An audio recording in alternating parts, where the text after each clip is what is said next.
उस जब मैं तुम्हारा संहार करूं। एक बार पुनः समझाता हूं तुम्हें, क्रियाशील होकर युद्ध में लहू बहाने की बात करना एक तुच्छ नारी के मुख से शोभा नहीं देता, क्योंकि तुम नारियों की तो मात्र एक जीवा ही क्रियाशील होती है, परस्पर कलह के लिए।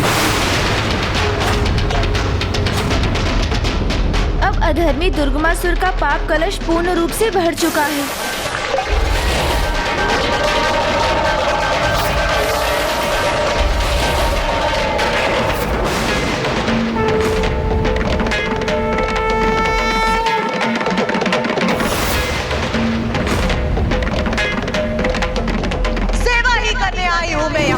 धर्म और नियति की सेवा, तुम जैसे पापी का नाश कर।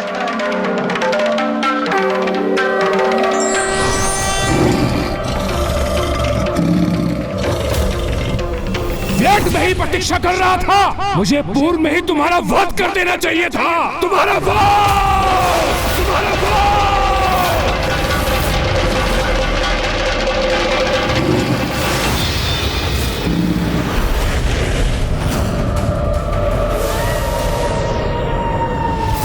ये कैसा शेष स्वरूप दिखाई दे रहा है इस दुष्ट दुर्गमासुर का। अधर्म देवराज, अधर्म और पापों का अंधकार है ये, जिससे सभी को दूर रहना चाहिए। किंतु उस दुष्ट ने तो संपूर्ण जीवन पाप कर्मों को अपना आभूषण माना है। दुराचार करने की प्रवृत्ति को वस्त्र के समान धारण किया। इसलिए अब इसके पापों की गागर फूटने पर ये उसके अंतर की कालिमा ही है, जो उसके स्याह स्वरूप से हमारे समक्ष प्रकट हुई है। क्या हुआ? प्रतीत होता है मेरे वास्तविक शक्तिशाली स्वरूप के दर्शन पाकर स्तब्ध रह गई ना? चलो साहस जुटाओ, युद्ध करो मुझसे, मुझे परास्त करो। और यदि ऐसा करने में असमर्थ हो तो जाओ, लौट जाओ अपनी दुर्बल देव सेना को साथ लेकर, जो युद्ध करने के स्थान पर तुम्हारे पीछे एकमात्र मूक दर्शक बन के खड़े हैं। नहीं देवगण भैया, इसके इन दुर्वचनों पर हमारी कोई प्रतिक्रिया उचित नहीं, क्योंकि इसके इन शब्दों का उत्तर तो स्वयं माँ ही देंगी। गणेश, सर्वशक्तिशाली हूँ मैं, स्वीकार करो। याद विश्वास नहीं, पाप है तुम्हारा, जो तुम्हारे शीश पर, तुम्हारी बुद्धि पर छाकर तुम्हें ऐसे दुर्वचन कहने पर प्रेरित कर रहा है।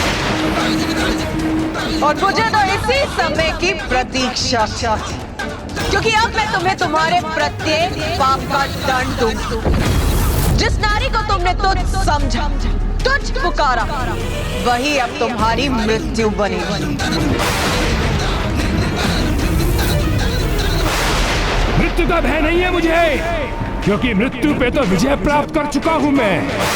इसलिए अब मेरी जीवा नहीं, अभी तू मेरे अस्त्र संवाद करेंगे तुमसे। मृत्यु अस्त्र!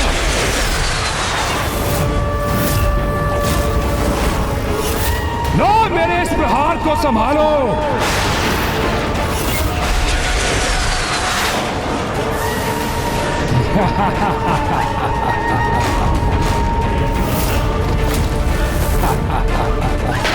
मेरे मृत्यु अस्त्र का अत्यंत विषैला धूम्र मृत्यु प्रदान करेगा तुम्हें, और यही है तुम्हारी नियत।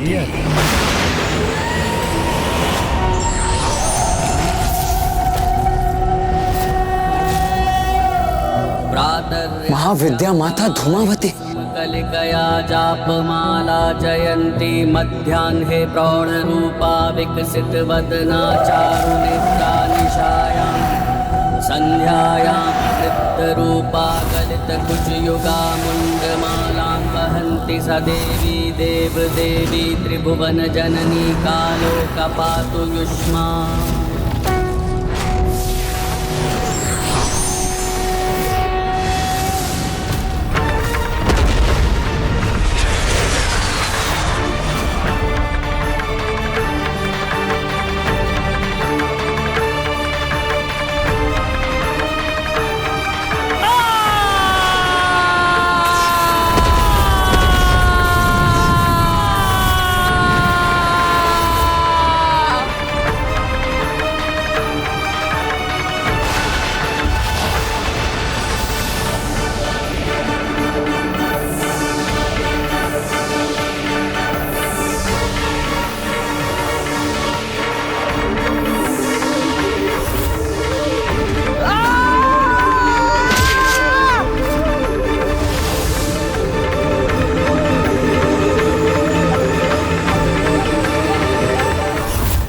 ऐसा भयंकर दृश्य प्रकट हुआ है मेरे समक्ष।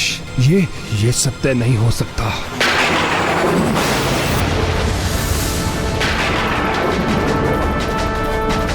यही है तेरा अंतिम सत्य दुष्ट। तेरे मृत्यु अस्त्र के धूम्र में ही दिखाई दे गई ना तुझे अपनी मृत्यु।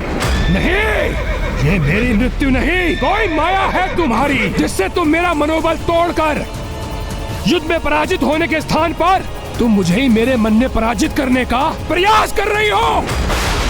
किंतु मैं ऐसा कदापि नहीं होने दूंगा। मेरे आसुरी अस्त्र तुम पर विफल हुए तो क्या हुआ, किंतु अपने दैविक अस्त्र का प्रयोग कर तुम्हारा संहार अवश्य करूंगा।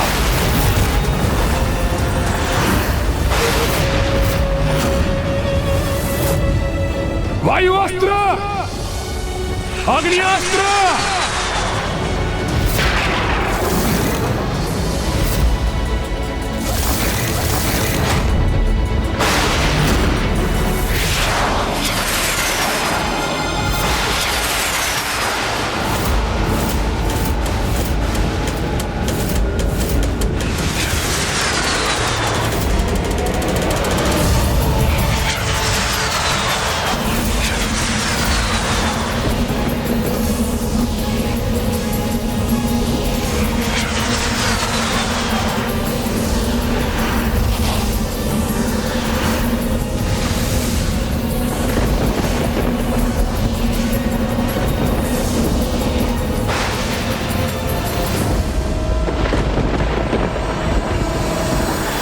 सभी देवी देवी कवच से सुरक्षित हैं, किंतु इन देवास्त्रों की संहारक ऊर्जा तो हमारे लिए और संपूर्ण सृष्टि के लिए भी संहारक सिद्ध हो सकती थी।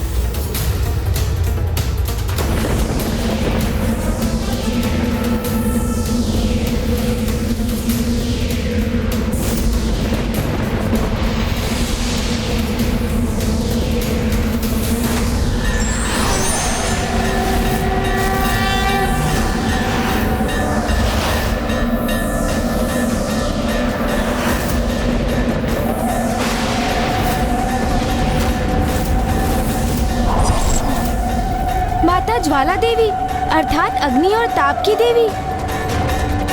माता काली तो ऊर्जा के समस्त स्रोतों की नियंत्रक है।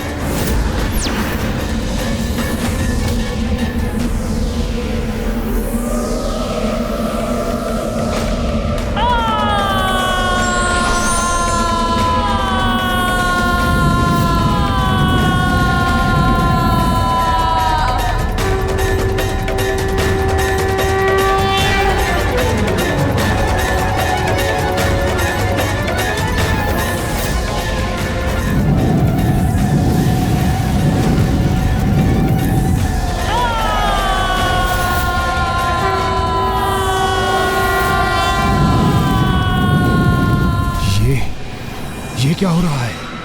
ये देवियां मेरे दैविक अस्त्रों के प्रभाव को कैसे नष्ट कर सकती हैं?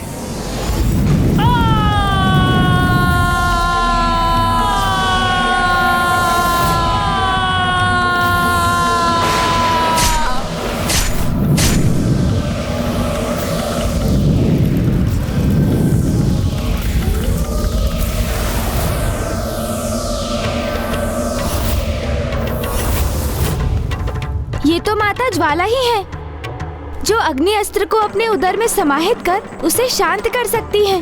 और माता काली वायु अस्त्र से उत्पन्न बवंडर को चीरकर आगे बढ़ने में सक्षम है। दुष्ट असुर, ये दैविक अस्त्र तेरे जैसे दुष्ट द्वारा प्रयोग किए जाने के लिए नहीं है।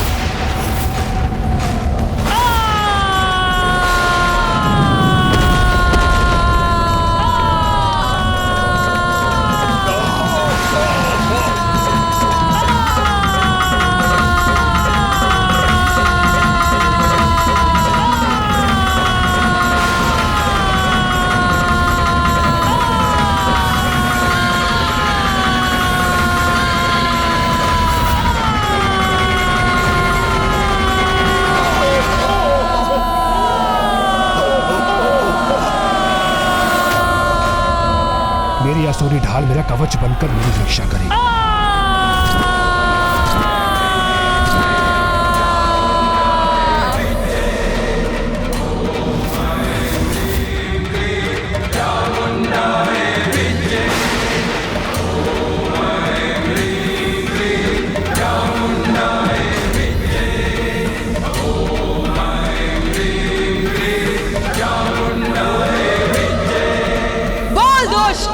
अंतिम सत्य अर्थात तेरी मृत्यु के दर्शन हुए तुझे?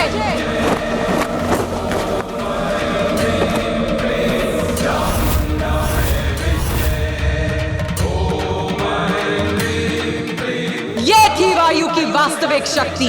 अब देख ज्वाला की शक्ति क्या करती है तेरे साथ।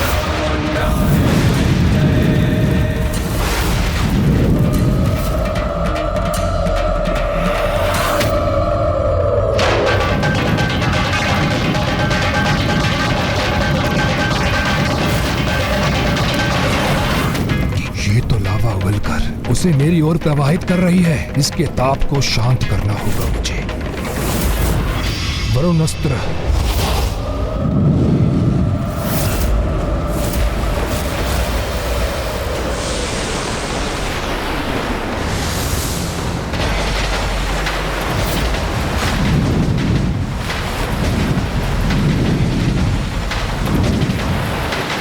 माता से युद्ध करने के लिए वो अधर्मी दुर्गमासुर वैदिक अस्त्रों का प्रयोग कर रहा है। पहले उसने वायु और अग्नि अस्त्र का प्रयोग किया, अब वो दुष्ट लावा से रक्षित होने के लिए वरुणास्त्र का प्रयोग कर रहा है।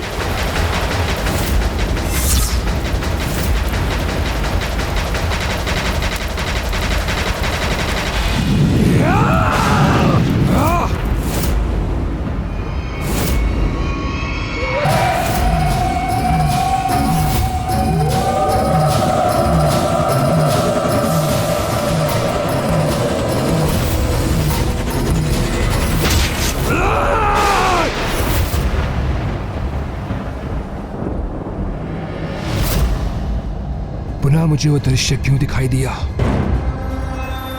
पहचान अपनी मृत्यु को मूर्ख, जो तेरे अंतिम सत्य के रूप में तेरी ओर बढ़ रही है।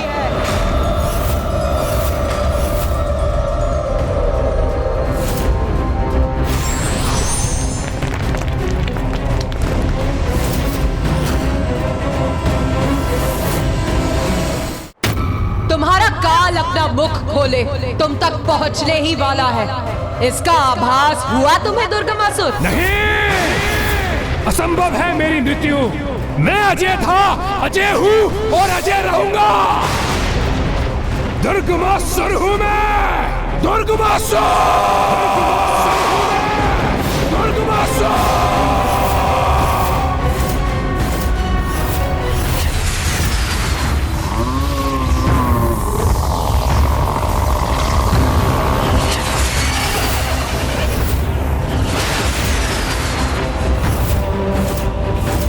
मेरे एक तो अस्त्रों से सुरक्षित होगी तुम देवी, किंतु मेरे समस्त दैविक अस्त्रों के प्रहार से स्वयं को नहीं बचा सकोगी।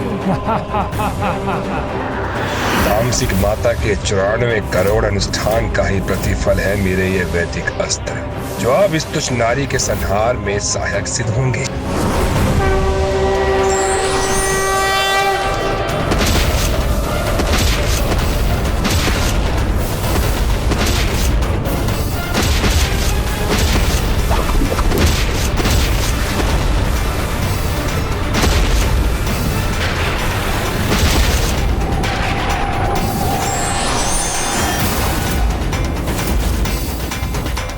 विश्वास नहीं होता, इन 9 देवियों ने उत्पन्न होकर मेरे समस्त दैविक अस्त्र नष्ट कर दिए। तुम्हारा वध तो मैं अवश्य करूंगा, अपने दैविक अस्त्रों से नहीं तो अपने असुरी अस्त्रों से तुम्हारा वध अवश्य करूंगा मैं देवी, अवश्य करूंगा।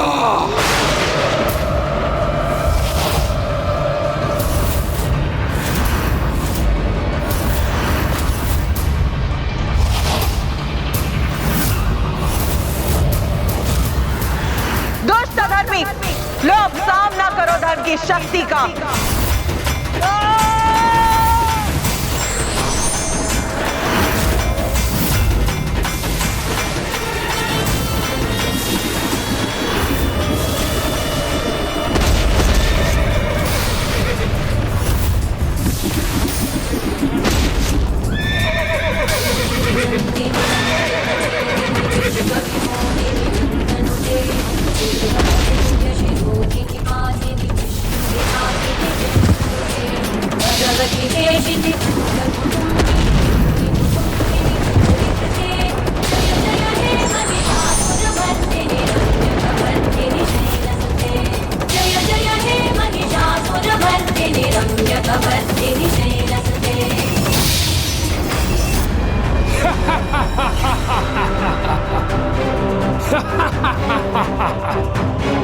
अजय हूं मैं। ये देवी एक तुच्छ नारी मेरा वध कदापि नहीं कर सकती। दुर्गमासुर हूं मैं, दुर्गमासुर हूं मैं।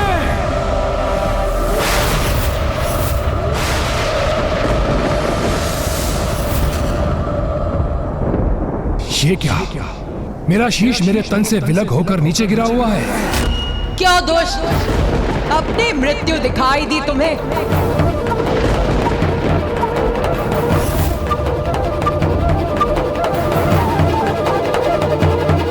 ये कैसा प्रपंच है? कभी एक देवी युद्ध करने आती तो कभी कोई और। तुमने घोषणा की थी कि तुम स्वयं युद्ध करने आओगी, तो फिर ये अनेक देवियां युद्ध में क्यों प्रस्तुत हो रही हैं? मूर्ख, मंद बुद्धि दुर्गमासुर, जिन्हें तुम अनेक कह रहे, वो सभी देवियां मुझसे ही उत्पन्न होती और मुझ में ही समाहित हो जाती। वो सभी देवियां मेरा ही रूप, एक ही। अच्छा, रूप।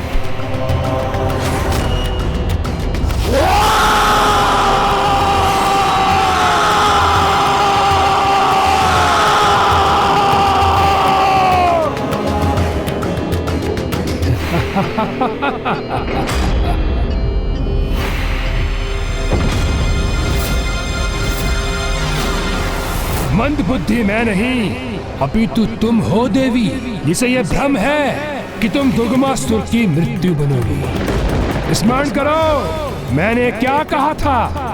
दुर्गमासुर की मृत्यु दुर्गम ही नहीं, अपितु असंभव भी है।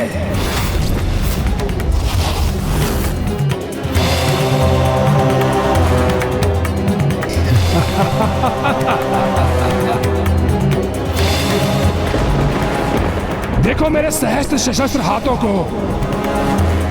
जिस अनुष्ठान का सुझाव मुझे तुम्हारी एक सहयोगिनी से प्राप्त हुआ है, उसी से प्राप्त किए मैंने सहस्त्र हाथ। अब मैं देखता हूं मेरे प्रहार का सामना कैसे करोगी तुम। ये दुष्ट तो अभी भी समर्पण करने के लिए तैयार नहीं है। नहीं भैया, इस पर तो इसके दंभ का ही प्रभाव छाया है, जिसने इसकी बुद्धि को भ्रमित कर इसे वास्तविकता देखने और समझने में अक्षम कर दिया है।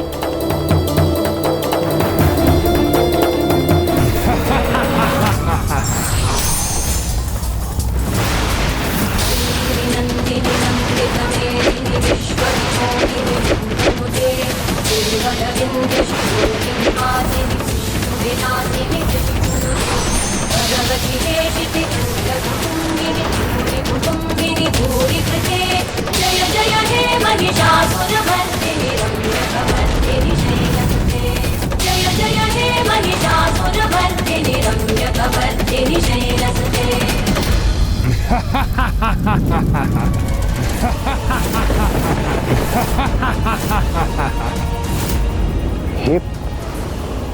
ये क्या हुआ?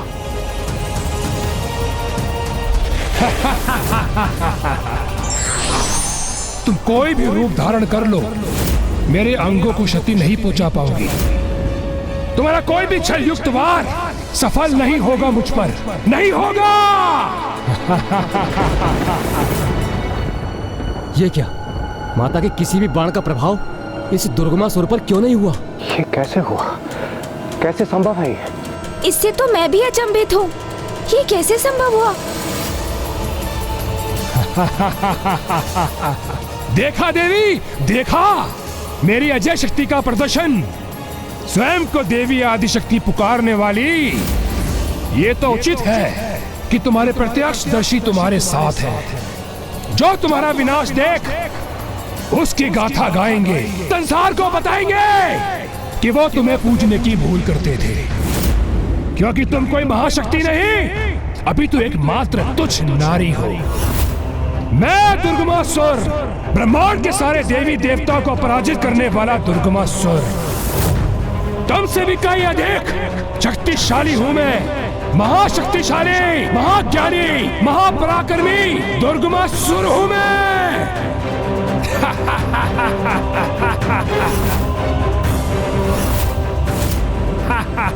दुर्गमासुर हूं मैं, दुर्गमासुर हूं मैं। भैया हमें स्वयं को शांत रखकर इस विकट परिस्थिति के समाधान का विचार करना चाहिए। भैया, अभी भी कुछ अवश्य है जो इस दुष्ट की सुरक्षा कर रहा है।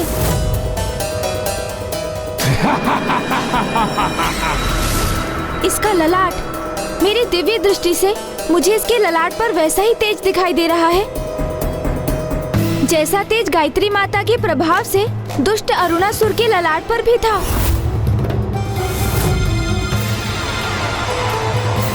इसके भीतर भी ज्ञान संचित है, किंतु ये कैसे संभव है? ज्ञान की देवी वेद माता का हरण किया था इसने, तो अवश्य उन्हीं से कोई ज्ञान प्राप्त किया होगा इसने। भैया, संगति का प्रभाव।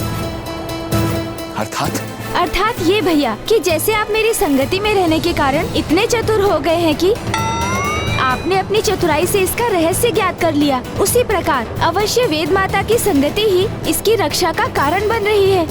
उनके सानिध्य के कारण ही इसमें वेद का ज्ञान संचित हुआ है। वेद का ज्ञान? हाँ देवराज, इसलिए तो कहा जाता है कि अच्छी संगति में रहने का बहुत लाभ होता है, जिसका प्रत्यक्ष प्रमाण है ये दुष्ट असुर, जिसने ना चाहते हुए भी अच्छी संगति से ज्ञान तो अर्जित किया, किंतु उसका उपयोग ना कर सका, और तब भी वही ज्ञान इसकी रक्षा कर रहा है। माता को तो सब ज्ञात है, मुझे तो उनका ध्यान इस ओर आकृष्ट करने का माध्यम भर बनना है, जिसका एक ही उपाय है, उस मंत्र का उच्चारण जिसमें समस्त वेदों का सार निहित है।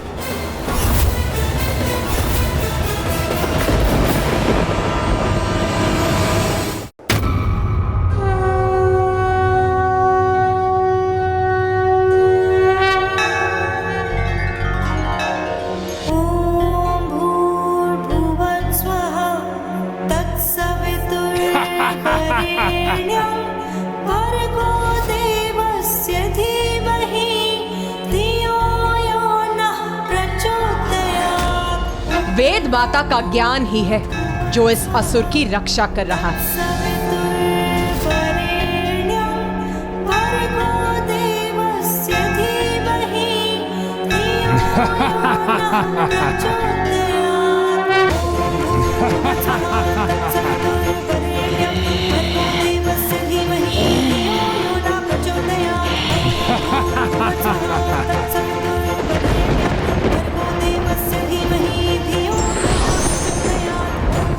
ओह, एक और अस्त्र।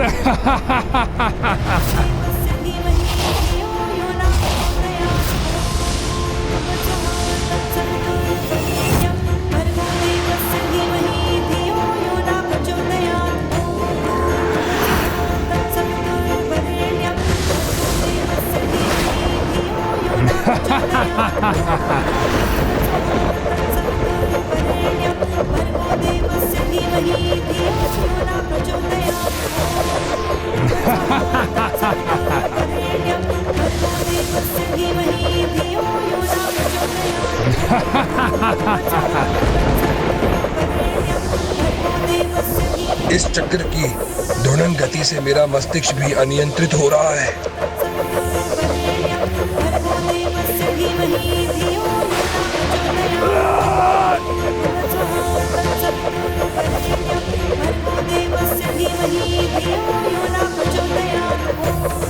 ये कैसी पीड़ा का आभास हो रहा है मुझे।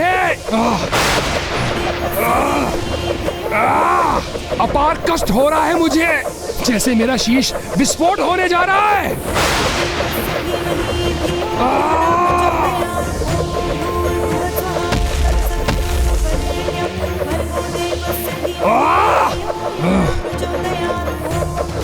मेरे कर्ण से रक्त प्रवाहित हो रहा है।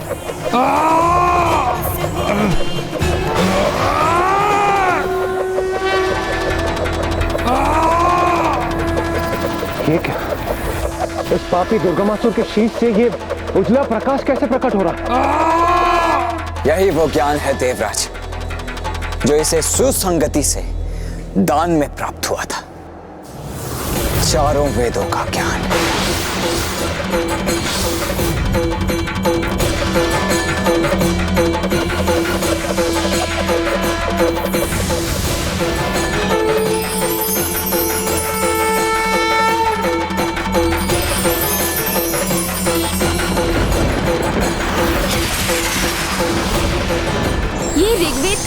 उत्सर्जित हुआ। अब यजुर्वेद का ज्ञान,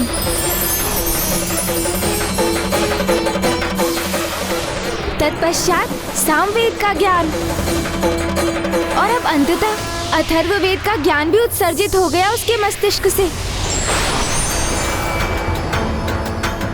इतनी सहजता से किसी को ज्ञान प्राप्ति नहीं होती, किंतु तुम्हें हो गई। बलपूर्वक तुमने जिनका हरण किया, वेद की उन्हीं देवी की संगति से तुम्हें इस धर्म के ज्ञान को पाने का सौभाग्य मिला।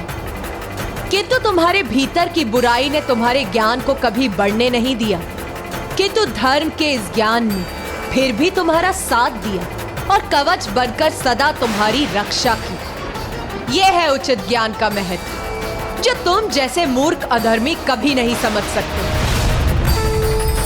किंतु अब तुम्हारा ये कवच तुमसे छिन चुका है, इसलिए अब तुम अपने सर्वनाश के लिए तैयार हो जाओ दुष्ट दुर्गमासुर।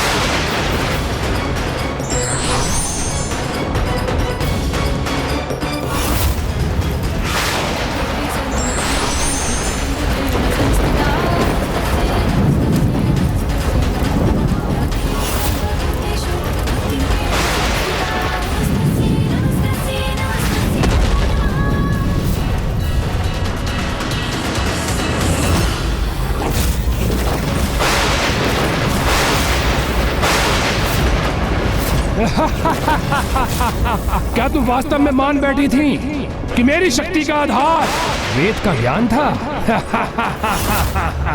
नहीं देवी नहीं, अपने अनुष्ठान से शक्ति प्राप्त की है मैंने। 94 करोड़ वही अनुष्ठान देवी जो तुम्हारा पुत्र गणेश भी संपन्न होने से नहीं रोक सका था। क्यों देवी? सत्य कह रहा हूं ना मैं, सत्य। अब पुनः विवश करूंगा मैं तामसिक माता को, और जो आज खोया है उसे पुनः प्राप्त करूंगा मैं।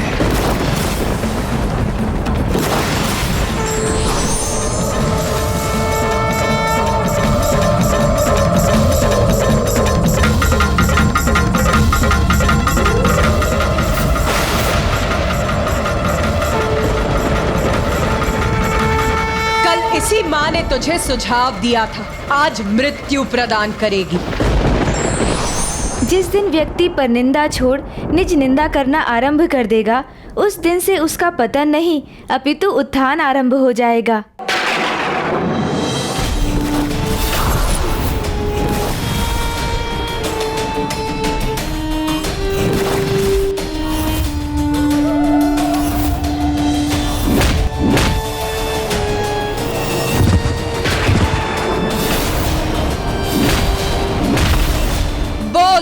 बोल कैसा अनुष्ठान दोष?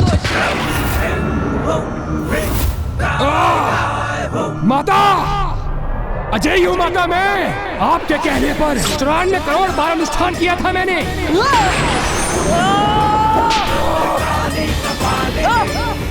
माता, ये क्या कर रही है आप माता? माता मुझे मुक्त कीजिए। कोई क्षति नहीं पहुंचा सकता माता मुझे, क्योंकि आपने जो कहा मैंने वो ही किया। 94 करोड़ बार अनुष्ठान किया है माता मैंने।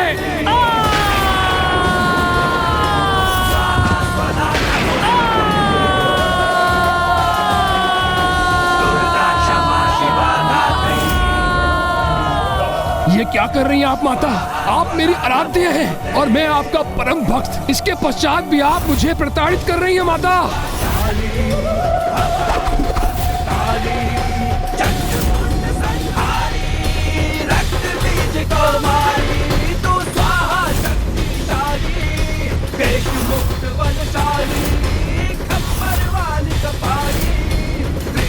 माता, ये पुनः इस गुफा में क्यों लेकर आई आप मुझे? कैसा अनुष्ठान संपन्न किया है तूने दुष्ट? बोल बोल, उत्तर दे। वही माता जो आपने कहा था। 94 करोड़ बार की पूजा अनुष्ठान की है मैंने, और ये हिमलम साक्षी है मेरे उस पूर्ण हुए अनुष्ठान के।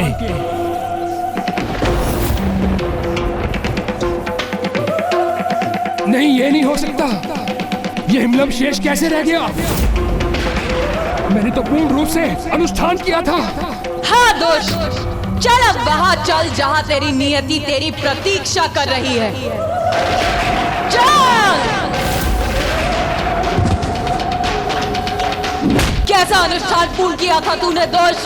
94 करोड़ बार पूर्ण नहीं कर सका था तू, और तुझे तेरे अनुष्ठान अपूर्ण रहने का कारण ज्ञात है।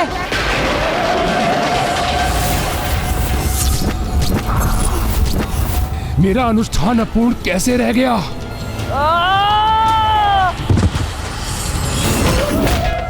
क्योंकि तू ये भूल गया था मूर्ख कि किसी भी पूजा में सर्वप्रथम पूज्य गणेश जी की पूजा अनिवार्य है। सर्वप्रथम पूज्य गणेश जी की पूजा अनिवार्य है, तभी वो पूजा सफल होती है। किसी भी शुभ कार्य के प्रारंभ से पूर्व की जाने वाली पूजा में सर्वप्रथम विघ्नहर्ता गणेश की पूजा अनिवार्य होगी। जो कार्य प्रथम पूज्य गणेश की अर्चना से प्रारंभ होगा वो अवश्य पूर्ण होगा। किंतु तूने तो उनका स्मरण भी नहीं किया मूर्ख। और नागों की प्रार्थना सुन, वो तुझसे नागों की रक्षा के लिए तेरी पूजा के लिए विघ्नकर्ता बने और तेरा अनुष्ठान असफल किया।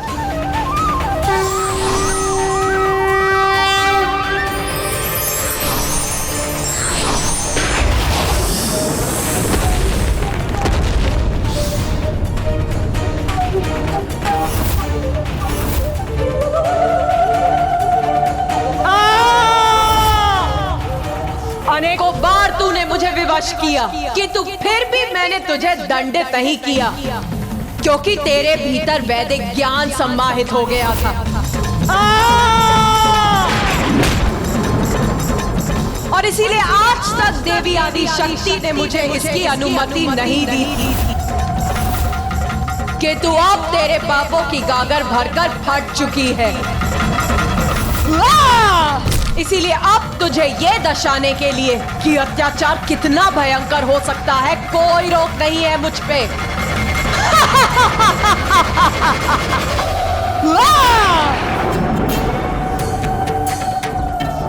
बहुत समझाया था तुझे।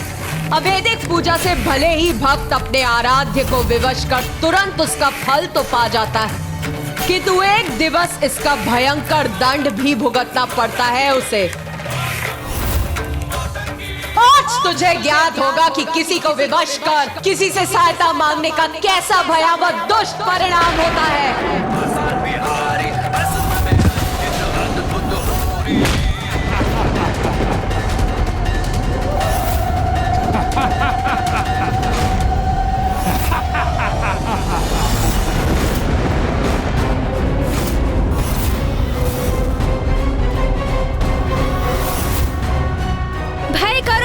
अधर्मी, उद्दंडता भरी हंसी मत हंसो।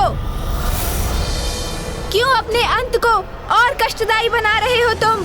ये मेरा कष्टदायी अंत नहीं, ये तो तुम्हारी देवी की सफलता रूपी कष्ट से भरी पराजय है। क्योंकि ये देवी कोई क्षति नहीं पहुंचा सकती मुझे। क्यों देवी, तुम्हें यह भी ज्ञात नहीं कि मेरा वध करने में सर्वथा असमर्थ रहोगी तुम? यदि इतनी ही शीघ्र अपने अंत के लिए तत्पर हो रहे हो तो तैयार हो जाओ पापी, तुम्हारा अंत निकट भी है और सुनिश्चित। नहीं, सुनिश्चित है तो बस यही कि मेरा वध कोई नहीं कर सकता, कोई नहीं। क्योंकि यहाँ कोई नहीं जिसने वर्षों तक अपनी पलकें न झपकाई हो।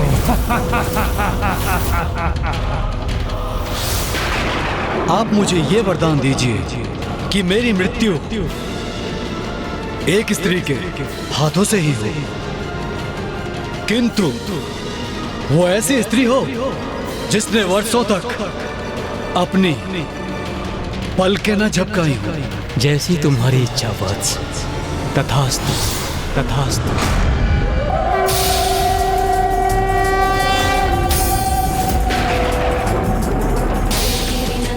सूर्यास्त होने को है। अब इस दुष्ट का वध करने हेतु बहुत ही कम समय शेष है माता के पास। यदि ये आज भी शेष रह गया तो ज्ञात नहीं कि कल ये कौन सा नवीन संकट प्रकट करेगा। कदाचित पुनः अवैधिक पूजा कर तामसिक माता को विवश करेगा ही। इसे इसका अवसर ना ही प्राप्त हो तो उचित है। जय जय हे महिषासुरमर्दिनी रम्यकपर्दिनी शैलसुते।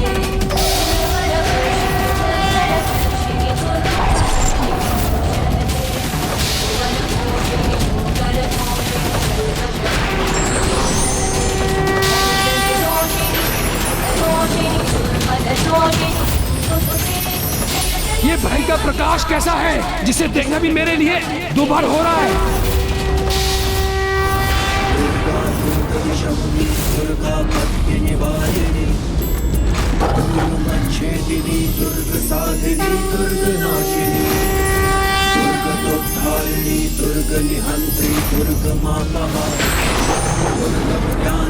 दुर्ग दैत्य लोक दवानना।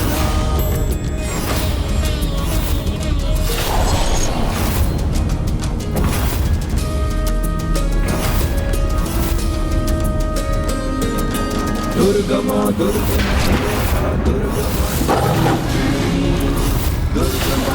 प्रदा दुर्गम विद्या दुर्गमाश्रिता। दुर्गम ज्ञान संस्थाना दुर्गम ध्यान वासिनी। दुर्गमोहा दुर्गमदा दुर्गमार्ग स्वरूपिणी। दुर्गमासुर सहंत्री दुर्गमायुधधारिणी। माँ अब अपना योद्धा रूप धारण कर रही हैं। उनके इस रूप का दर्शन तो हमारा परम सौभाग्य है और इस पापी का दुर्भाग्य। अब बस माता इस दुष्ट को सूर्यास्त के पूर्व नष्ट कर दे।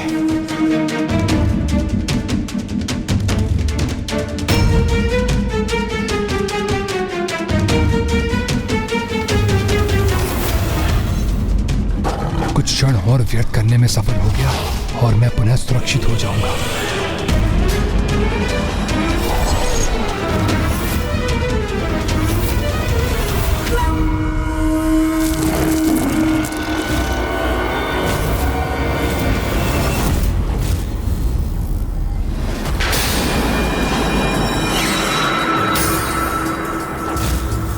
समय व्यर्थ कर रहा है ये दुष्ट।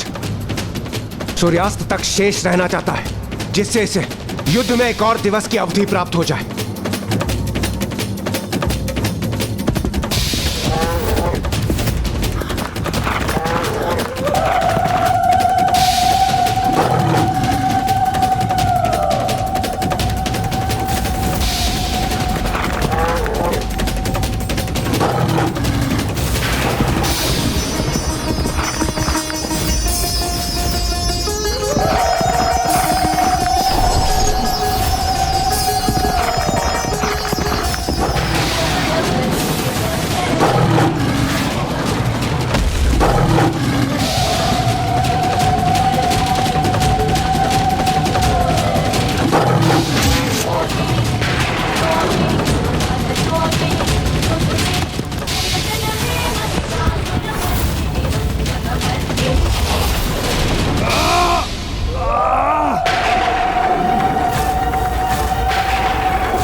अब दिखाई दी तुझे तेरी मृत्यु।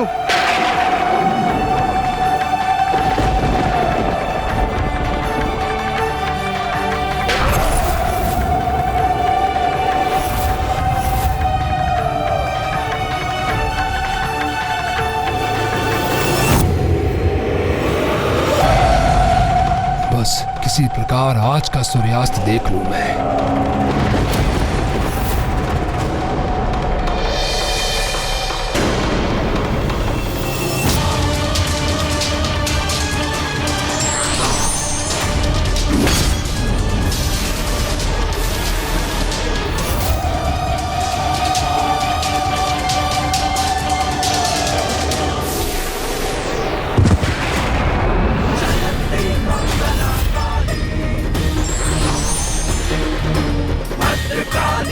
बहुत इच्छा थी ना तेरी एक नारी द्वारा अपना अंत करवाने की, जिसने वर्षों तक अपनी पलकें न झपकाई हो। तो लो देख देख, मैं विशालाक्षी तक बिना अपनी पलकें झपकाए रही, क्योंकि मैं दीर्घ अवधि से अपलक अपने स्वामी महादेव का काशी लौटने की प्रतीक्षा कर रही थी। और आज तेरा काल बनकर तेरे समक्ष खड़ी।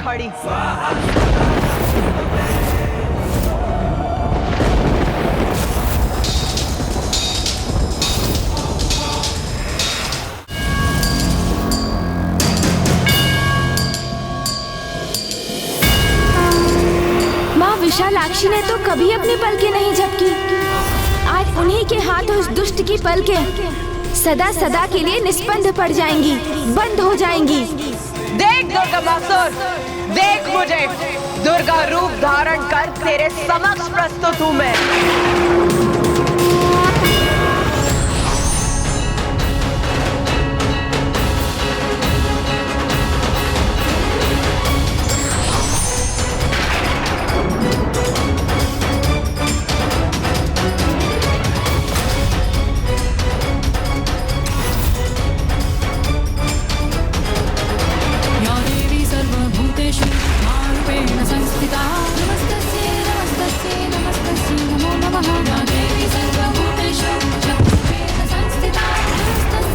अपने अधूरे अनुष्ठान से प्राप्त शक्ति का बहुत अहंकार है ना तुझे, तो दिखाओ वो शक्ति। साहस शेष है तो युद्ध कर मुझसे। कुछ ही क्षण शेष रह जाऊं तो सूर्यास्त हो जाएगा।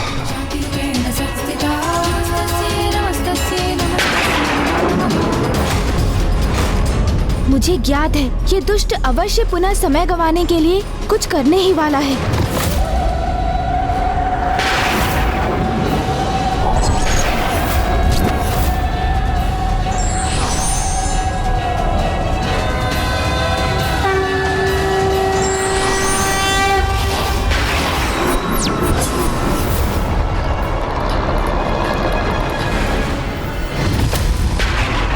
मेरी पूजा अवश्य पूर्ण न हुई हो, किंतु देवी आदिशक्ति को पराजित करने की मेरी इच्छा अवश्य पूर्ण होगी। रस्सी जल गई किंतु बल नहीं गया, इसे ही कहते हैं अहंकार। आज तेरे साथ तेरे अहंकार का भी अंत होगा दुर्गमासुर।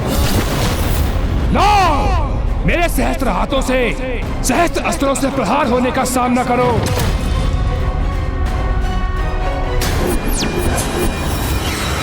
लो देवी, मेरे सहस्त्र हाथ तुम्हें सहस्त्र भागों में छत विशत करेंगे।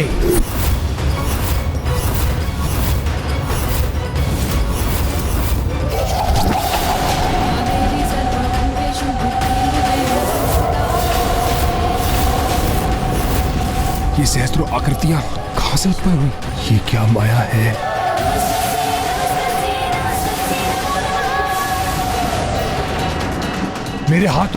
मेरे हाथों को अपना भोजन बना लिया इन दुष्टाओं ने।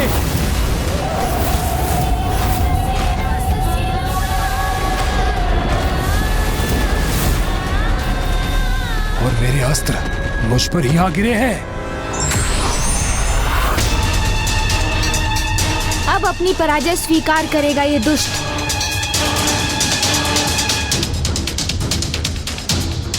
तुम कुछ भी कर लो, किंतु दुर्गमासुर को पराजित नहीं कर सकोगे तुम।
तुझे दुर्गा अर्थात वो जो पापियों के लिए भक्षक और भक्तों के लिए रक्षक हो।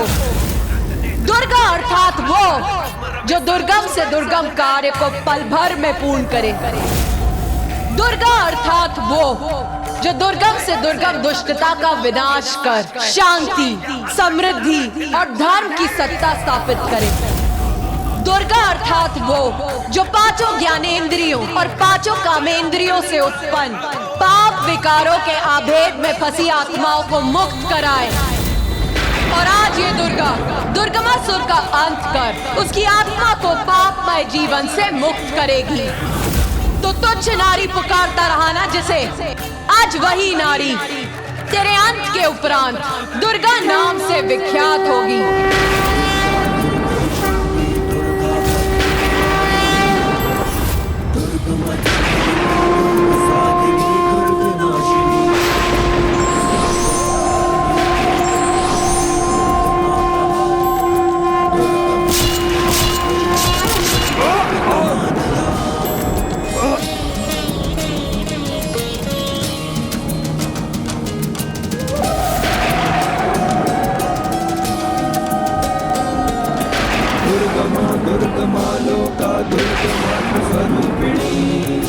दुर्गमार्ग प्रदा दुर्गम विद्या दुर्गमाश्रिता दुर्गम ज्ञान संस्थाना दुर्गम ध्यान वासिनी दुर्गमोहा दुर्गमदा दुर्गमार्ग स्वरूपिणी दुर्गमा।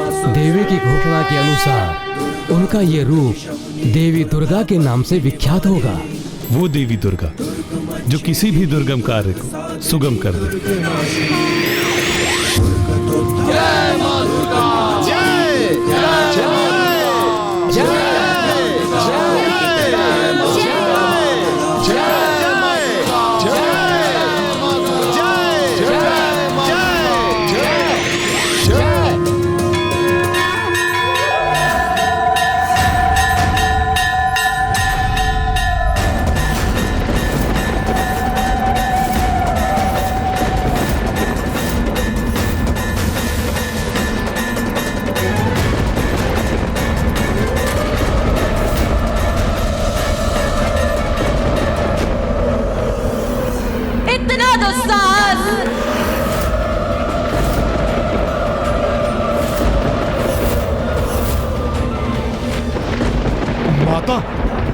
माता, मैं तो अपना कर्तव्य करने इस दुष्ट आत्मा को लेने भर आया था माता।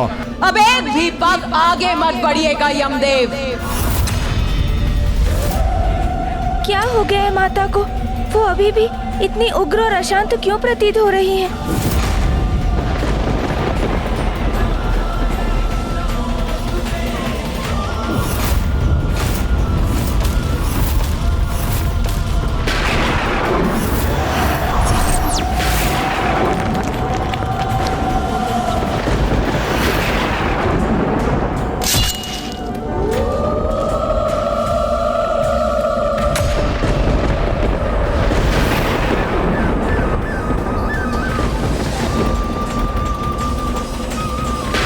माँ का क्रोध तो बढ़ता ही जा रहा है।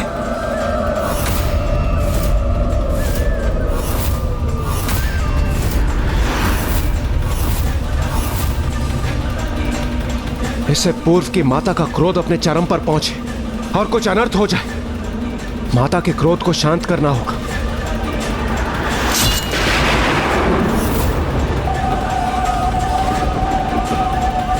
माता, शांत हो जाइए माता, हमारी प्रार्थना सुन लीजिए, अपने क्रोध को शांत कीजिए माता। अब तो ये दुष्ट आपके पैरों तले है, विनाश हो चुका है उसका, इसलिए अपना क्रोध शांत कीजिए माता। माता हमारी प्रार्थना सुनिए माता, शांत हो जाइए। इस समय माँ माता आदिशक्ति अथवा माता विशालाक्षी के रूप में नहीं, माँ दुर्गा के रूप में है। दुर्गम संकट से रक्षा करने वाली माँ दुर्गा को तो उन्हीं के नाम के उच्चारण से शांत किया जा सकता है।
नहीं यमदेव, आपने देखा नहीं ये पूर्व में कितने बड़े बड़े वचन बोल रहा था, किंतु अब कैसे पूर्ण रूप से शांत है।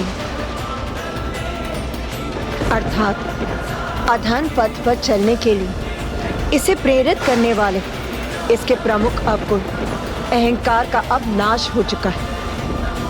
इसीलिए अब मेरे द्वारा इसका संहार होने पर इसे मोक्ष की प्राप्ति होगी।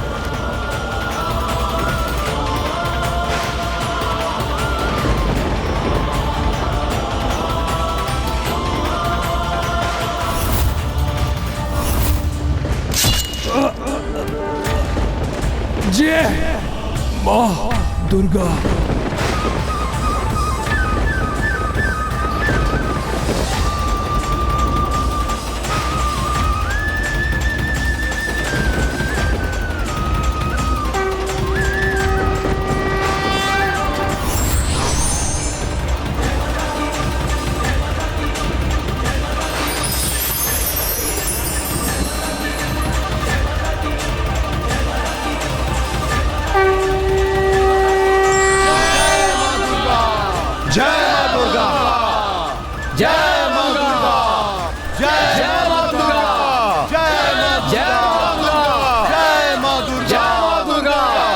माँ दुर्गा, आपने इस महापापी का संहार कर हमें दुर्गम संकट से मुक्त किया,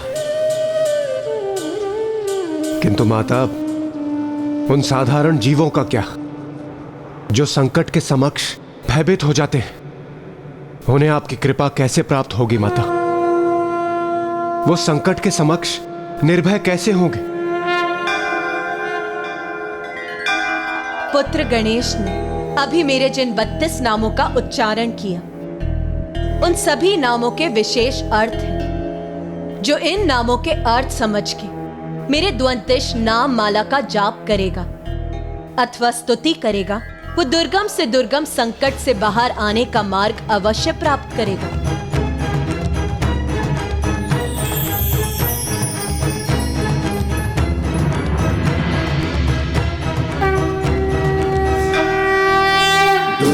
दुर्गति शमुनी दुर्गा पत्ति निवारिणी, दुर्गमच्छेदिनी दुर्ग साधिनी दुर्ग नाशिनी, दुर्गतोद्धारिणी दुर्ग निहंत्री दुर्ग मापहा, दुर्गम ज्ञानदा दुर्ग दैत्य लोक दवानला।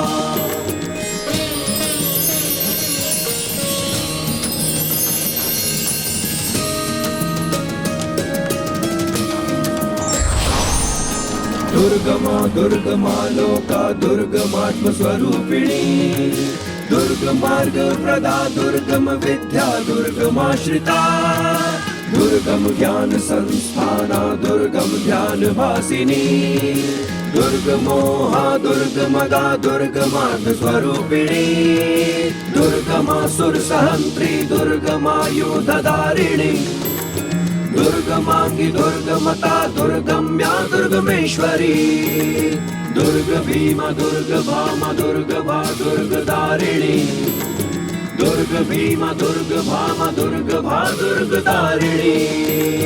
नामावली मान्यस्तु दुर्गाया मम मानवः, अहेय सर्वबला तो भविष्यति न संशयः। या देवी सर्वभूतेषु शक्तिरूपेण। अब मेरा ये दुर्गा स्वरूप काशी में स्थित होगा, मैं वहीं निवास करूंगी और भक्तों पर आने वाले महासंकटों से उन्हें मुक्त करूंगी।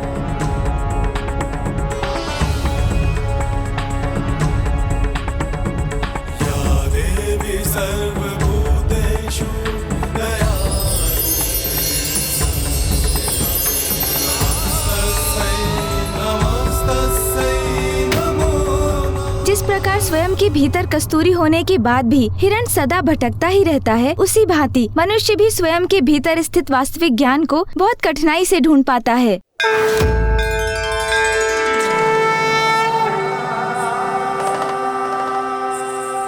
देवी दुर्गा मुझसे मर्दानी।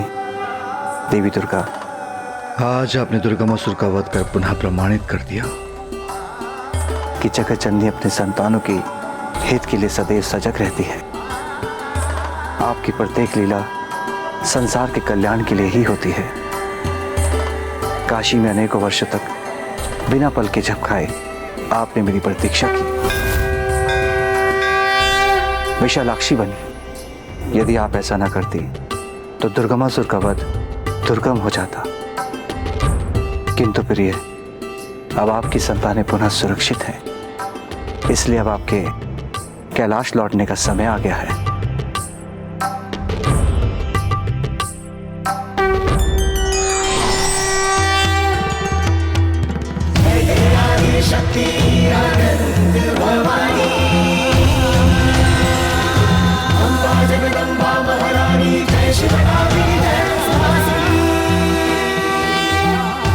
अंततः इन दुष्ट असुरों के अंत के उपरांत माँ अपने मूल रूप में प्रकट हुई हैं।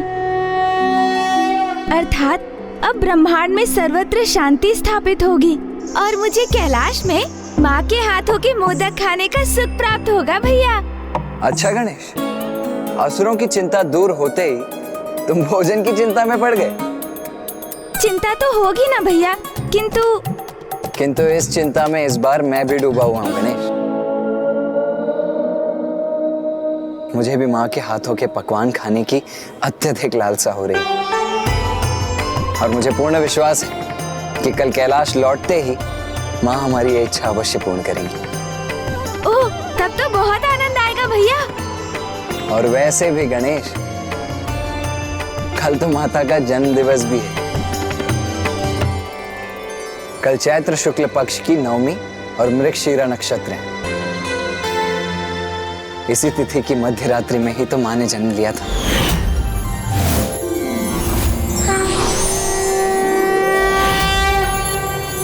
तब तो कल माँ के जन्म दिवस के उपलक्ष्य में बहुत बड़े उत्सव का आयोजन करेंगे हम भैया। भैया, अब तो मेरी इच्छा हो रही है कि हम भोर होने से पूर्व ही कैलाश पहुँच जाएं।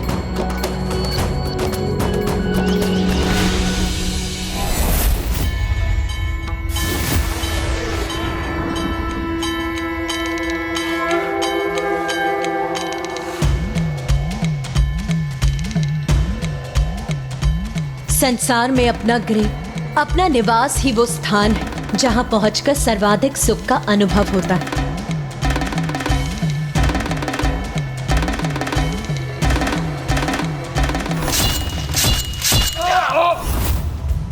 उस असुर के वध के समय माँ के मुख पर जितना क्रोध था, अब यहाँ कैलाश लौटकर उतनी ही आनंदित प्रतीत हो रही है वो। हाँ गणेश, और जब हम उन्हें उनके जन्म दिवस की बधाई देंगे तब तो और भी प्रसन्न हो उठेंगी माँ। किंतु भैया, आपसे पूर्व बधाई मैं दूंगा उन्हें। नहीं नहीं गणेश, बधाई माँ को तुमसे पूर्व तो मैं ही दूंगा।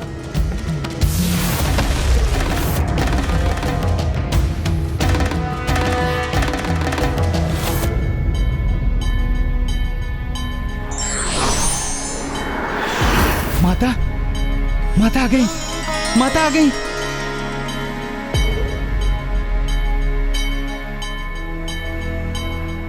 माँ, मुझे कुछ अत्यंत विशेष बात करनी है आपसे। माँ, आप मेरी बात सुनिए, क्योंकि वो तो उससे भी अधिक विशेष है।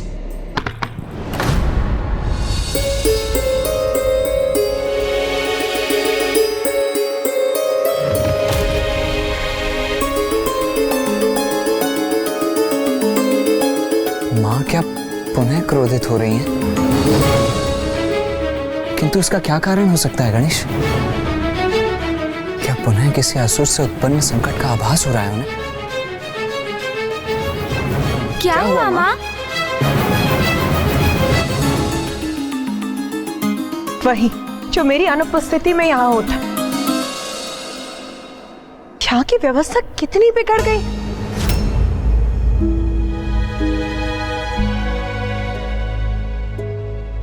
ये क्या कह रही है माँ?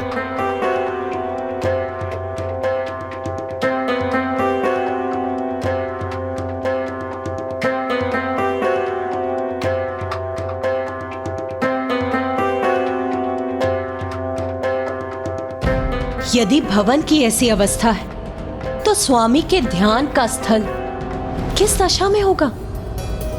इतने बड़े युद्ध में इतने शक्तिशाली असुर का वध करने के उपरांत अब अपने योद्धा रूप को त्याग एक कुशल गृहिणी का रूप धारण कर लिया है माता ने। और अब यहाँ की छोटी से छोटी अव्यवस्था भी उन्हें स्वीकार नहीं होगी भैया।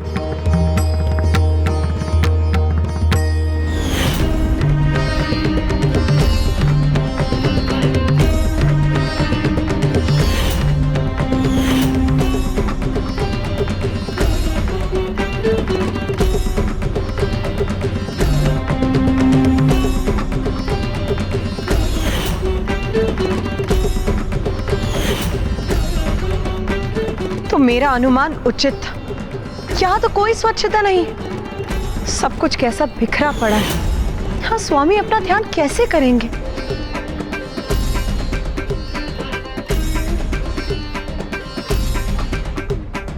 माता, हमने तो प्रभु के ध्यान स्थल को स्वच्छ करने का बहुत प्रयास किया था, किंतु हम आपके समान स्वच्छता कहाँ कर सकते हैं।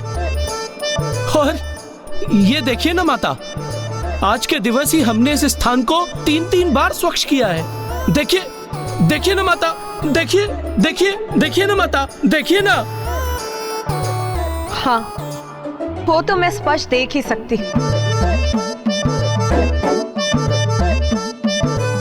मेरा विश्वास कीजिए माता, हमने आपके आदेश के अनुसार प्रभु के इस ध्यान स्थल को प्रत्येक दिवस एक पहर ध्यान से बुहारा है, तभी तो यहाँ इतनी स्वच्छता है ना, है ना, है ना, है ना, है ना। हाँ हाँ, वो तो मैं देख ही रही। वो सूखे पत्ते का ढेर, वो तो मुझे दिखाई नहीं दे रहा। और ये सूखी टहनियां, ये सूखे फूल, वाह। माता, अवश्य ही यहाँ ना पिछले पहर ही आंधी आई होगी, इसीलिए ये सब।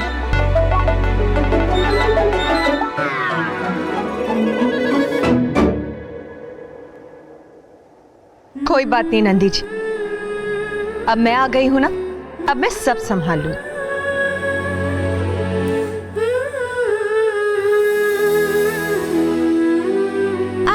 आप रहने दीजिए ना माँ, हम ये कर देंगे। हाँ माँ, आप जाकर विश्राम कीजिए ना, ये कार्य तो हम भी कर सकते हैं। अब मेरा आदेश ध्यान से सुन। जब तक मैं स्वामी का ध्यान स्थल स्वच्छ नहीं कर देती, मेरे कार्य में कोई बाधा नहीं डालेगा। जाओ और जाकर एक सिरे से खड़े हो जाओ। पुत्र, जाओ।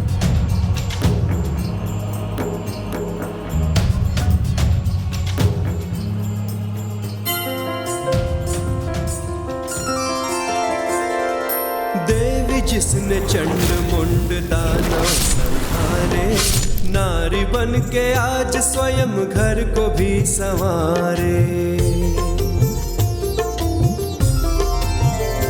हो रणभूमि में अपना रण भी दिखाए, घर में वही शिव सेविका भी बन जाए। आंचल से अपने माँ आसन को पोछे, प्रेम और श्रद्धा से प्रभु को बिठाए।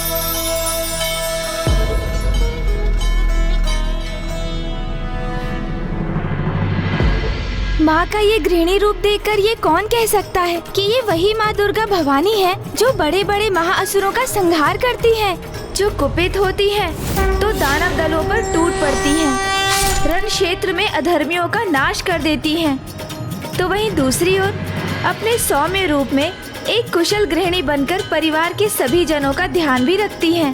अब एक ही स्थान पर ऐसे क्यों जड़ गए हो तुम दोनों? जाओ, जाकर शीघ्र तैयार हो जाओ, क्योंकि अब मैं तुम दोनों के प्रिय पकवान बनाने जा रही। कैलाश लौटते ही बिना एक क्षण विश्राम किए तुमने एक माँ और पत्नी का भी दायित्व संभाल लिया उमा। तुम्हारी प्रतीक्षा केवल मुझे ही नहीं, इस कैलाश को भी थी। तुम्हारा पुनः कैलाश में स्वागत है उमा।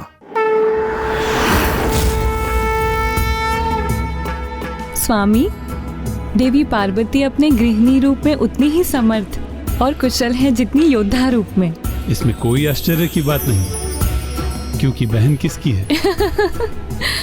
तो अपनी बहन को उनके जन्म दिवस की बधाई देना ना भूलिएगा। मैं और देवी सरस्वती वहां जा रहे हैं, क्योंकि यदि हम उनकी श्रृंगार करने में सहायता नहीं करेंगे तो वो इसी प्रकार संपूर्ण दिवस गृहिणी का दायित्व निभाने में व्यस्त रहेंगी।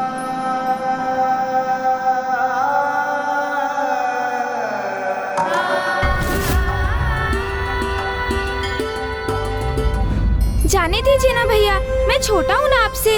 हाँ हाँ अनुज गणेश, मैं बड़ा हूँ तो ये अधिकार भी मेरा है। क्या हुआ अनुज गणेश? हाँ, आप बड़े हैं इसलिए आपका आदेश नहीं टाल सकता मैं। मुझे माँ को सर्वप्रथम बधाई देने की इच्छा तो बहुत थी, किंतु आप ही जाइए भैया। आपका अनुज गणेश पीछे ही रहेगा। ठीक है अनुज गणेश, जाओ। माँ को जाकर सर्वप्रथम तुम ही बधाई दे दो। जाओ। क्यों ना ऐसा करें भैया कि हम दोनों एक साथ चलकर माँ को बधाई दें? ये भी उचित है, चलो फिर।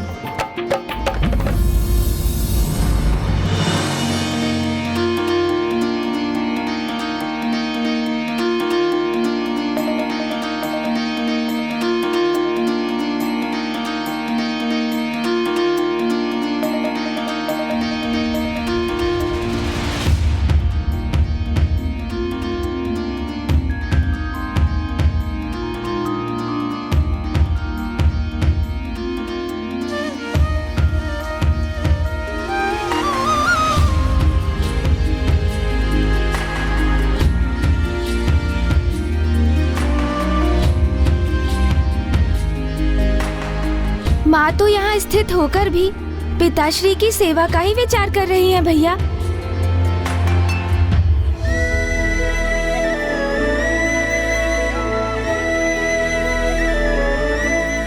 पुत्र, माँ, आप इतनी चिंतित क्यों प्रतीत हो रही हैं? मुझे ऐसा क्यों प्रतीत हो रहा है जैसे मैं कुछ भूल गई। हाँ माँ, एक बहुत बड़ी बात भूल रही हैं आप। क्या? यही माँ कि आज आपका जन्म दिवस है। किंतु हम नहीं भूले माँ, हमें याद था और इसीलिए हमने आपकी सर्वाधिक प्रिय गुड़ की खीर बनाई है। जन्म दिवस की बहुत बहुत बधाई हो माँ। मेरी ओर से भी आपको जन्म दिवस की बहुत बहुत बधाई माँ।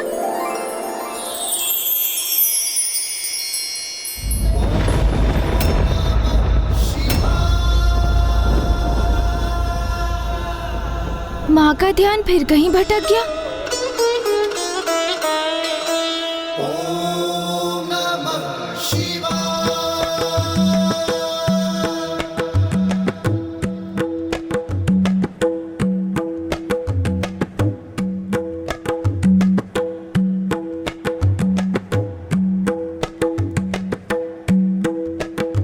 ये तो बहुत अच्छा हुआ कि बुआ जी और मामी जी भी माँ के जन्म दिवस के उपलक्ष्य में यहाँ आ गईं। अब उनका साथ पाकर माँ अवश्य आनंदित होंगी।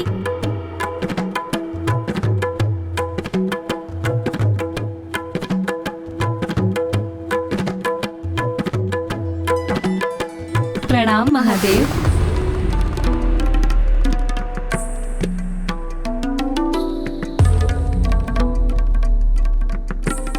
माँ का ध्यान तो पिताश्री में ही लगा रहता है, किंतु बुआ जी माता सरस्वती और मामी जी माता लक्ष्मी भी माँ को बधाई देने की पूर्व पिताश्री को प्रणाम करने चली गईं। जबकि वो तो अभी भी ध्यानस्थ है।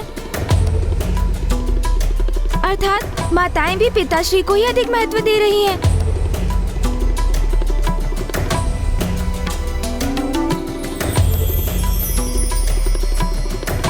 प्रणाम बुआ जी। प्रणाम मामी जी।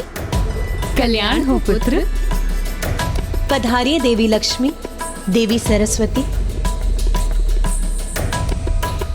ये इतना सब कुछ क्या ले आई आप दोनों? देवी पार्वती, आज आपका जन्म दिवस है, तो हम दोनों उपहार के बिना कैसे आ सकती थी। मैं आपके लिए कुछ आभूषण लेकर आई हूँ और मैं वस्त्र।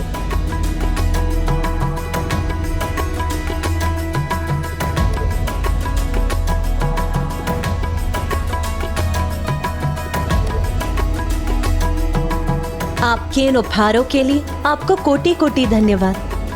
अब आप गृहस्थी के कार्यों से स्वयं को मुक्त कीजिए और तैयार हो जाइए, क्योंकि शीघ्र आपको जन्मदिन की बधाई देने के लिए अतिथिगण आते ही होंगे।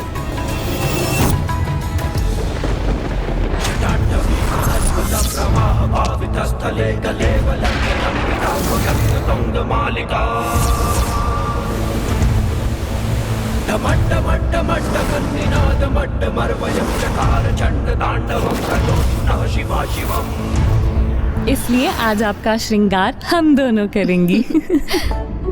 किंतु माँ, उसके पूर्व खीर का तो स्वाद ले लीजिए। ये तो आपको अत्यंत प्रिय है ना?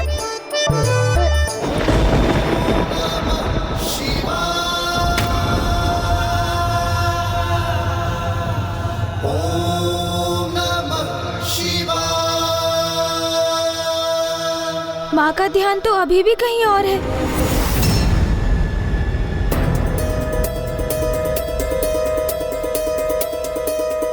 ये क्या? माँ अचानक इतनी विचलित होकर क्यों चली गई?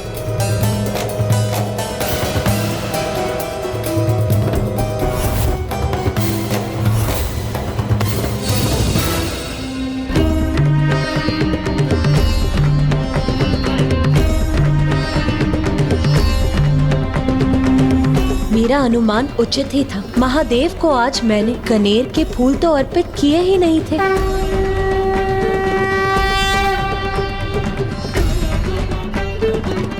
कनेर के ये पुष्प स्वीकार कीजिए स्वामी।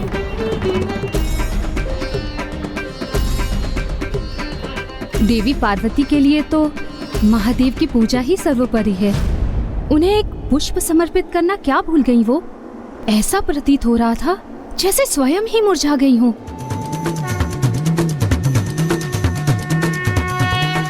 पिताश्री के लिए पूर्ण रूप से समर्पित है माँ। उनका कोई भी कार्य अधूरा नहीं छोड़ती।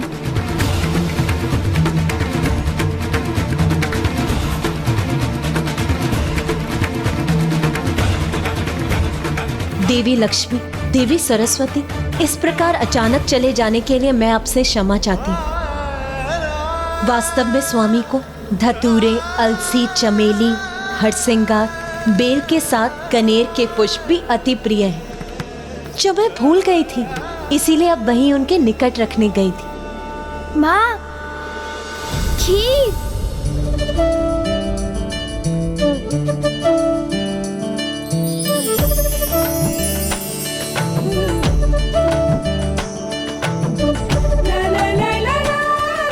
बहुत स्वादिष्ट है। मुझे बहुत आनंद आया पुत्रों।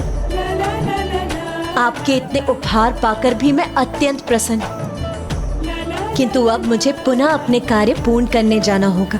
प्रभु के लिए चूही के पुष्प और शमी के पत्रों की माला बनानी, उन्हें समर्पित करनी है। अब गृह के शेष कार्य आप बाद में कीजिएगा। वैसे भी ये पुष्प की माला तो प्रभु आपको भेंट करेंगे, क्योंकि आज आपका जन्म दिवस जो है।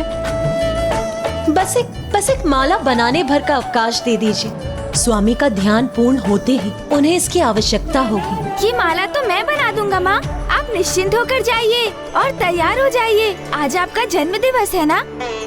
मुझे तुम दोनों के लिए भोजन भी तो तैयार करना है। माँ, आपके लिए खीर बनाते बनाते हम इतनी खीर का स्वाद ले चुके हैं कि हमारा उदर तो पूर्व में ही भर चुका है। हाँ माँ। बेलपत्र भी एकत्रित करने हैं मुझे। वो मैं कर दूंगा माँ। हाँ, किंतु परंतु कुछ नहीं, बस आप चलिए चलिए।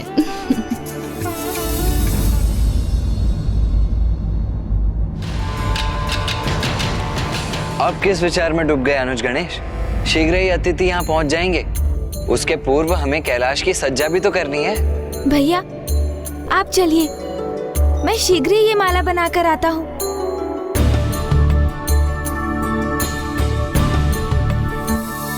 माँ इतनी शक्ति संपन्न होकर भी पिताश्री के प्रति एक छोटी सी भूल सुधारने, उन्हें एक पुष्प देने के लिए इतनी विचलित क्यों हो गई कि बुआ जी और मामी जी को छोड़कर पिताश्री के निकट भागी चली गई। माँ आदि शक्ति है वो, फिर भी पिताश्री को लेकर वो एक साधारण गृहिणी का ही आचरण क्यों करती है?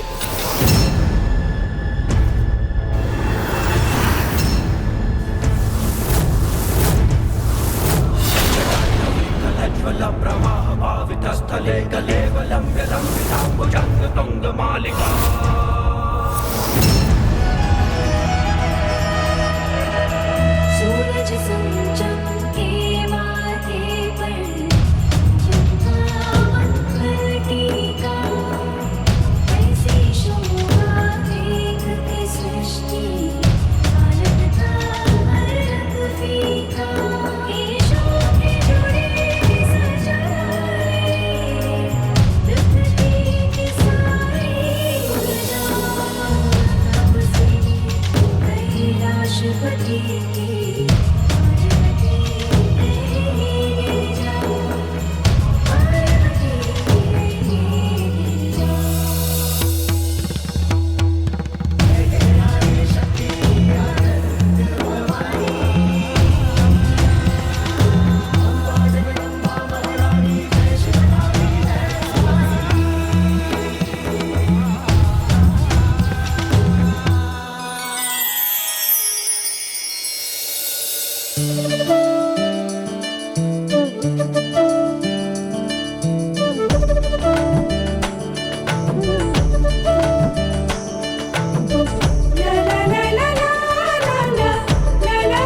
आप सभी शीघ्रता कीजिए, क्योंकि माँ के तैयार होकर यहाँ आने के पूर्व यहाँ सभी कार्य संपन्न हो जाने चाहिए, अन्यथा वो स्वयं इसी कार्य में लग जाएंगी।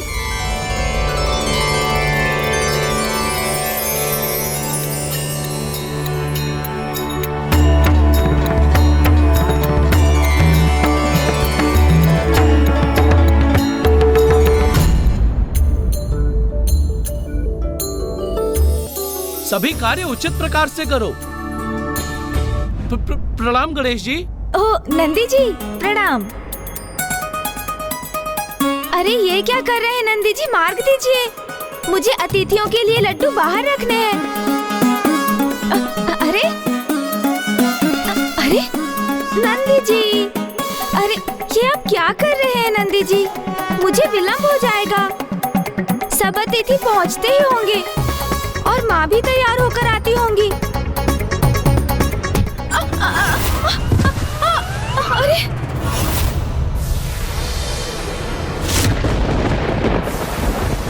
लीजिए, हो गया कल्याण। किंतु अब मैं ना दीपक गिरने दूंगा ना लड्डू, अन्यथा माँ के यहाँ आने के पूर्व सभी कार्य संपन्न नहीं हो सकेंगे।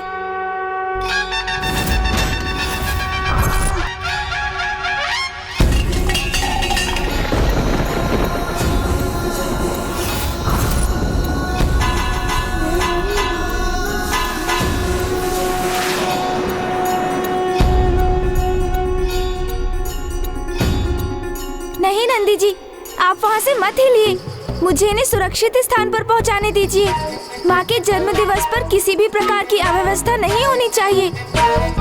आज माँ के जन्म दिवस के उपलक्ष्य में कई अतिथिगण कैलाश की ओर आते होंगे।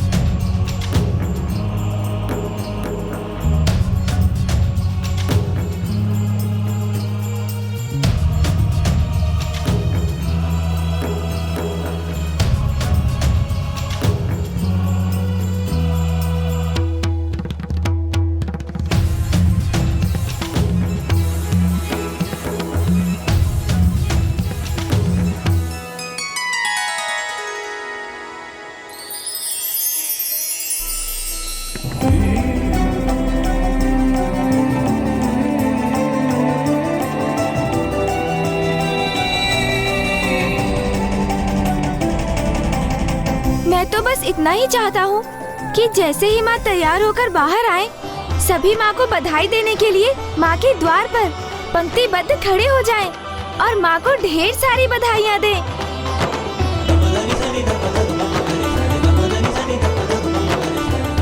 ये क्या, सभी देवगण भी माँ के जन्म दिवस पर भी सर्वप्रथम उन्हें बधाई देने के स्थान पर पिताश्री को ही प्रणाम करने के लिए पंक्ति में करबद्ध होकर खड़े हैं।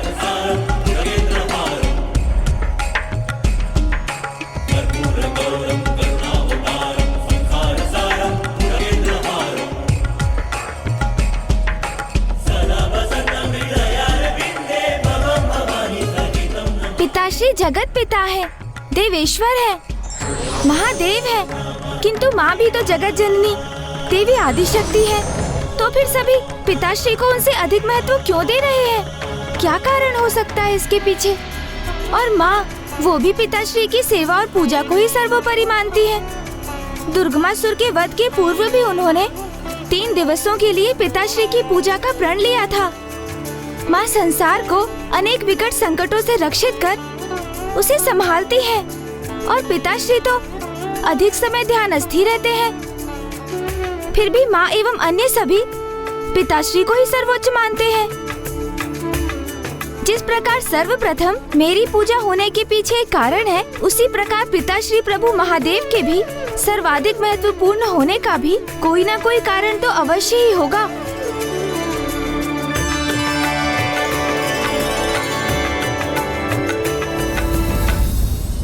भैया भैया। नहीं नहीं अनुज गणेश, मैं वहीं आ रहा हूँ। देखो अनुज गणेश, चाहे जो भी हो, माँ को पिताश्री की पूजा के लिए ये बेल पत्र तो मैं ही जाकर दूंगा।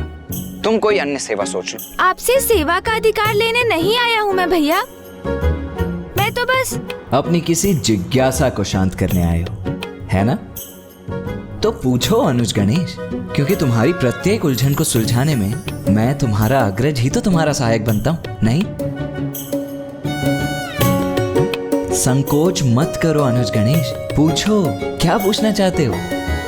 भैया, पिताश्री तो अधिक समय ध्यान में ही लीन रहते हैं। संसार की रचना हो अथवा दुष्टों का संहार, उनकी अपेक्षा इसमें माँ का ही योगदान अधिक प्रतीत होता है। और मामा जी श्री हरि नारायण, सृष्टि के पालनहार, फूफा जी ब्रह्मदेव सृष्टि के सृजन करता है। फिर भी सभी पिताश्री को ही सर्वोच्च स्थान पर क्यों रखते हैं भैया?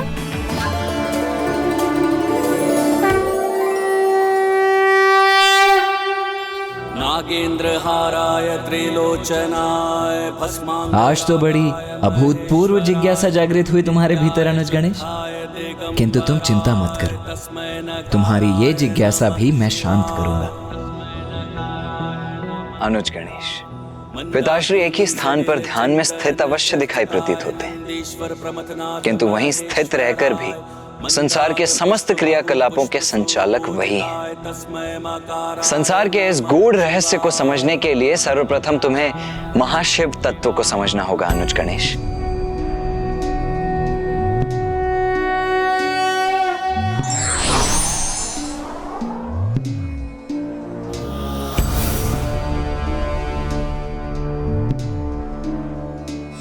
जब भी कैलाश में कोई उत्सव का क्षण आया है, कोई ना कोई संकट सदा ही उत्पन्न हुआ है।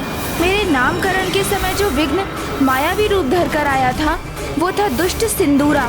माँ पिताश्री के पुनर्विवाह के समय भी विघ्न आया। उस शुभ घड़ी में जो दुष्ट कैलाश में अपना अधिकार स्थापित करने आया, वो था दंभासुर। तो क्या इस बार भी कोई मात्र पिताश्री के दर्शन करने नहीं, अपितु सृष्टि के लिए संकट बनने आ रहा है?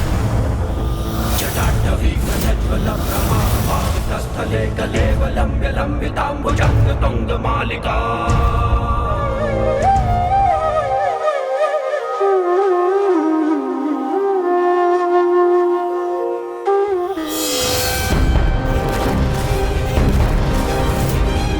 वः शर्वो रुद्रः पशुपतिरथो ग्रहसः महा।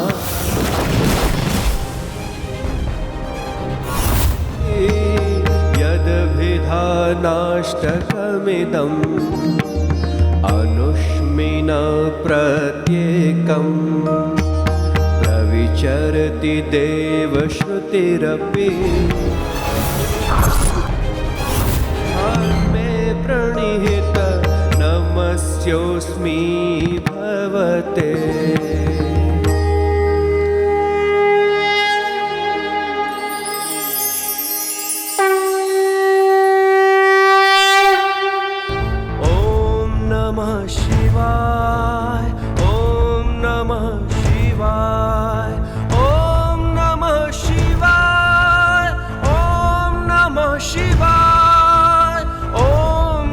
शिवाय ओम नमः शिवाय। डमड्डमड्डमड्डमन्निनादमड्डमर्वयं चकार चण्ड ताण्डवं तनोतु नः शिवा शिवम्। ओम नमः शिवाय ओम नमः शिवाय ओम नमः शिवाय ओम नमः शिवाय। संस्कृत के एक श्लोक के अनुसार जहाँ नारी की पूजा होती है वहाँ देवता भी विचरण करते हैं, इसलिए हमें सदा नारी का आदर करना चाहिए।